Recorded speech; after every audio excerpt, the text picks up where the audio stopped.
Well, good morning, everyone. Good evening or good afternoon, depending on whereabouts you are. A very warm welcome, as usual, back to What's for Tea in my wee weekly recipe. So today, as you can see, I made a very traditional bread pudding. Now, this isn't to be confused with bread and butter pudding, which is baked in a kind of custard.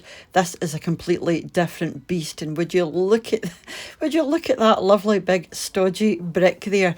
If you're new and this is your first time here, my name's Cheryl. Why not consider subscribing just before you go? We're coming to you from the wonderful sunny coast of the west of Scotland, so it'd be lovely to see you again. So this is everything that I used here. Very simple, very basic ingredients, and as cheap as chips to make. If you've got stale bread, leftover bread, this is a brilliant way of using things like that up, because it's not going to cost you a lot, even if you have to go out and buy the bread.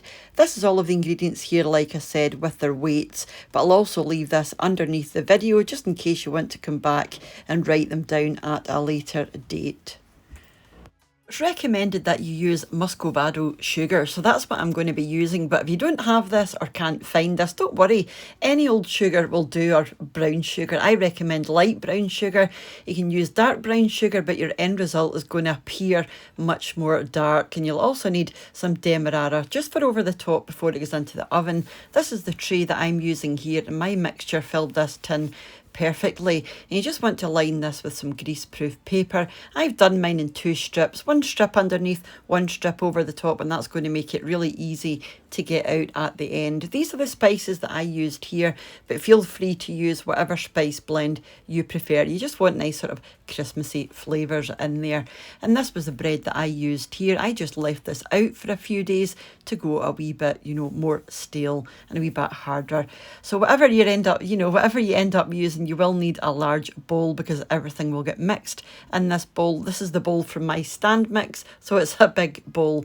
So pop in your bread. You just want to tear your bread up into tiny pieces, because you don't want to be chewing down on big pieces of bread. So do make sure they're nice and small, and don't be alarmed if your bowl seems packed, because it will shrink down when you add in your milk. And I'm also going to be using cream. You can use all milk if you prefer. I just wanted to use the cream for a wee bit of extra richness.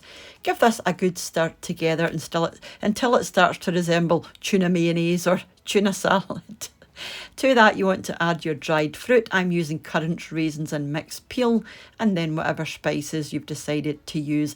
Now, the best thing here is just get in with your hands. Do this with a spoon if you prefer, but you're going to get a better, your raisins and things are going to be sort of evenly mixed throughout your mixture better if you just get in with your hands. Smoosh everything together and it'll look like this. To that, you want to add 2 beaten eggs, and then your brown sugar. Like I said, I'm using muscovado, but you can use whatever you like.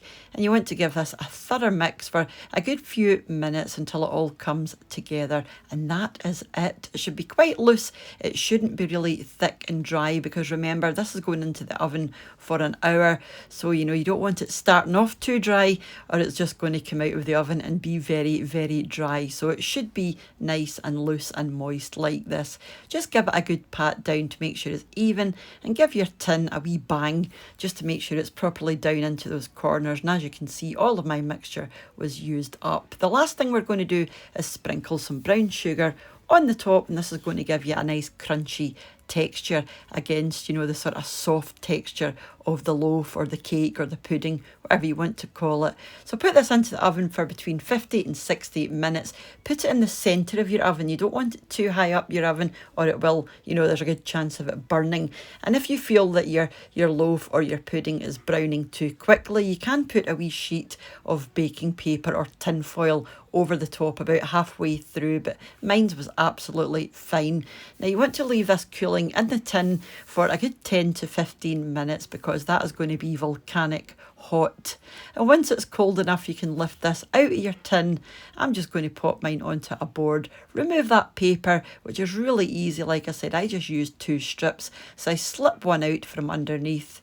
Just make sure it's loosened off all the way around, and then it'll be very easy just to slip the other one away from underneath as well. Easy peasy.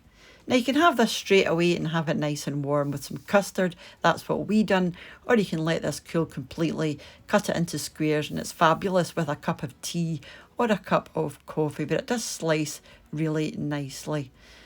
And like I said, because the mixture was quite moist before it went into the oven, you know, it's only been cooking for mine was cooking for 55 minutes. So it's still lovely and moist inside with all that plump fruit. And you can see the shine off of that there. I'm not the biggest fan of these sort of stodgy, claggy puddings or desserts, but Mr. What's for Tea said it was just like Christmas in a bowl. Now, I know we're a tad early for that, but we are starting to think more of these sort of more wintry things now, I think, as we approach autumn, get into winter.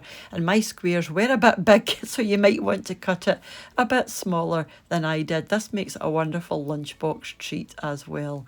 And on goes the custard. Just wonderful, and it smelled fantastic as well. Just before I move on, I wanted to say, as usual, a massive thank you to the supporters of the channel over on my Patreon page, and I should be over there more often. I just don't have the time, but I will be back soon.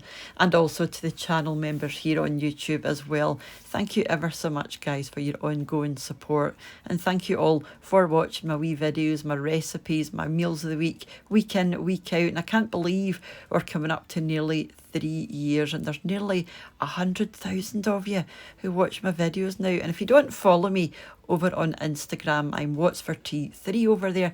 It would be lovely to see more of you over there if you do have Instagram. So I will be back during the week with another wee unboxing or possible recipe, my shopping haul, and then of course back on Sunday for meals of the week. So until I see you guys, mind to take care of yourselves. Have a wonderful rest of your week, and I'll catch up with you awful soon back here on What's for Tea. Take care. Bye now.